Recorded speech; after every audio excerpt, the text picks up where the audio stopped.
আমরা সবাই সম্মিলিতভাবে এখান থেকে প্রতিজ্ঞাবদ্ধ হই 2026 বিশ্বকাপের এই বিশ্বকাপকে আমরা বয়কট করব ইনশাআল্লাহ।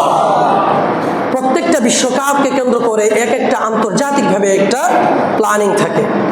ফুটবল শুধু এখন খেলা নয়, এটা আন্তর্জাতিকভাবে একটা পলিটিক্স, আন্তর্জাতিকভাবে এটা একটা পলিটিক্স, এটা বুঝতে হবে।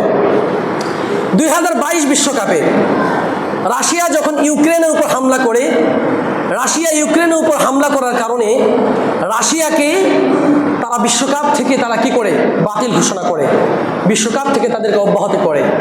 ফিফা সভাপতি এবং ফিফা যারা কমিটি যারা আছে তারা বলেছে যে মাঠের মধ্যে কেউ যুদ্ধ বিগ্রহ সৃষ্টি করবে তাদেরকে এখানে আমরা তাদেরকে কোনো স্থান দিব না। এই স্লোগান দিয়ে তারা রাশিয়াকে তারা কি করেছে, বিশ্বকাপ থেকে তারা মুলতবি দিয়েছে, বিশ্বকাপ থেকে তারা তাদেরকে বাতিল ঘোষণা করেছে। এখানে আপনাদের কাছে প্রশ্ন,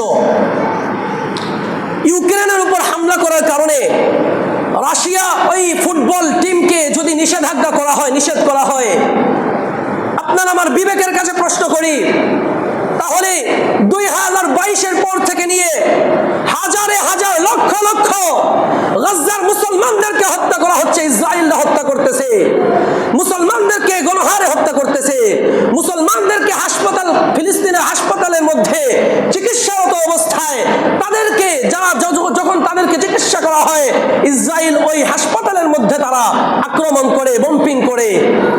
যখন শিশুদের উপর বম্পিং করে, তখন ফিফার পক্ষ থেকে আন্তর্জাতিকভাবে ইসরায়েলকে নিষিদ্ধ ঘোষণা করা হয় না কেন?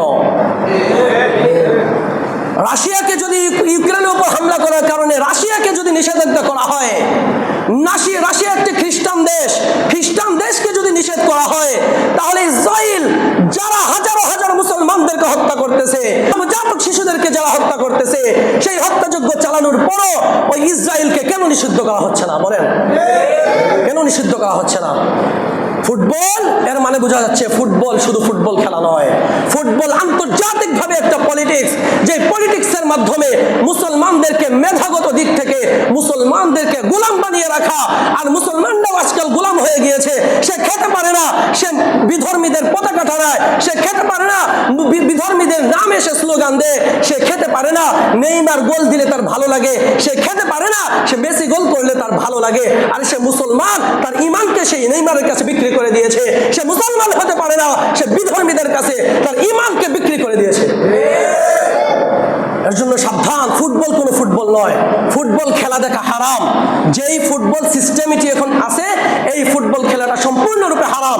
ফুটবল নিজে খেলাটা জায়েজ কয়েকটা শর্ত সাপেক্ষে, সেটাও বলেছি।